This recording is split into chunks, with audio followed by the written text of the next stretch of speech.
Well, for people that are in business and so forth, it's been encouraging, to say the least, to see Donald Trump win. And then, of course, the DOGE Department of Government Efficiency, to be held up and led by Elon Musk, Vivek Ramaswamy. It's promising. They say they can cut $2 trillion.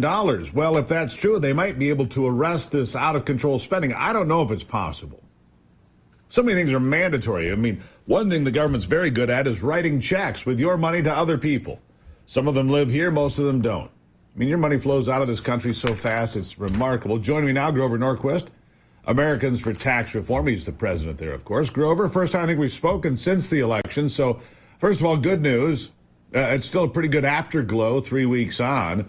Look, America rejected the failed policies of the left on every topic, whether it's war, borders, the economy, doesn't matter. They got rejected across the board, and the glow is still 3 weeks on pretty good, isn't it? And not just in Congress, the presidency, and the Senate, but in state legislatures all across the country. They outspent Trump. They outspent the Republican senators 2-1 that we can see, probably much more than that. But at the state legislative level, they really outspent Republicans, hoping to capture several state legislatures. They failed in every one. Vermont, huge gains for the Republicans to take away their ability to override the Republican governor there, who's actually good on taxes. So across the country, deep, strong victory. Yeah, here in Michigan, we took back the state house. Yeah, thank you. Thank you. Yeah, big win. You're welcome. I'm glad I could help. But yes, it's really important. So let's talk about this DOGE. I mean, these are the things that you and I have spent the last 12 years talking about. Getting the spending under control, taking away the checkbook from these fools who would give our money to just about anyone and everyone. What do you think? Are you optimistic about this? I'm optimistic for a couple of reasons. One, there's a great deal of information out there that we know that waste exists. There's 74 inspectors general that do these studies all the time. They sit on desks. They don't go anywhere. Why? PBS and ABC never write about them. At Americans for Tax Reform, we try and highlight the things, and I've been on your show to talk about some of the things we learned about the IRS in that case, but it just doesn't get the attention. Elon Musk and Vivek Ramaswamy are going to have, every time something new comes out, it'll go to several tens of millions of people on Twitter to start with. It'll be available to everybody with a radio show, a conservative column, and even the establishment press will have to write about it. And I think that will soften up the issue to where not only can executive orders be done, not only can labor contracts in the federal government be changed so that they're not crazy. Yeah, let's start with this one. And saving money, I mean, there are so many, I mean, come on. I just saw a bolt that had the receipt with it. It was $41,000 for a bolt. They still do that crap. I remember seeing those stories on 60 Minutes back when 60 Minutes was relevant and honest back in the 70s, right? You see that now. So one of the big areas that they're going to save some money on is the entire Department of Education, apparently. Linda McMahon's going to come and wrestle that thing, no pun intended, wrestle that thing right to the ground and get rid of it, which they should.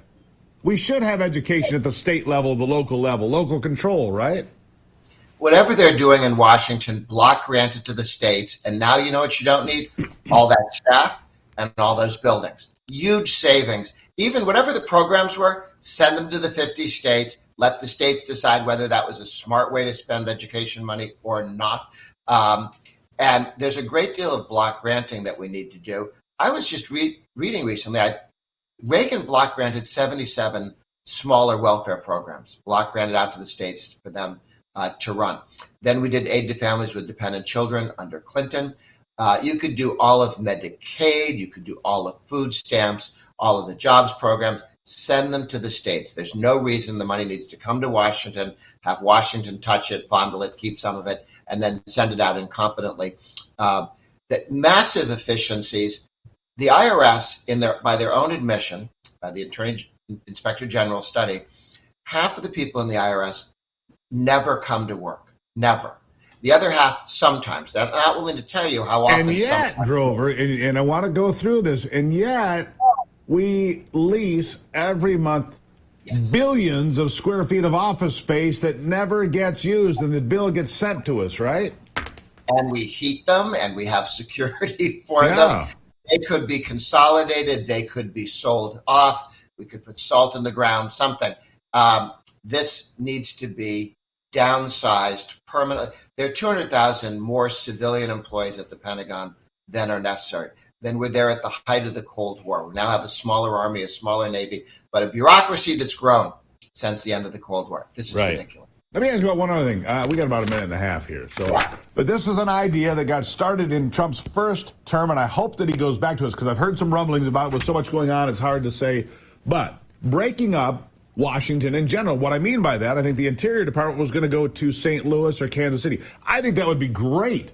Get these departments actually out into America, not in this insulation of groupthink in Washington. That would also save some money. It would help out different states if you put a government agency in St. Louis or Bozeman or wherever, right? If the Bureau of Land Management, which manages the government-owned land, which is all out west, nothing in the east, why in the world would you have that be in the east, run by a bunch of people who don't understand what federal land means and how damaging that is to people who try and live out there? Yes, this would be very helpful. Yeah, time to break it up. BLM, the original BLM, Bureau of Land Management, which is Montana. Bureau of Land Management.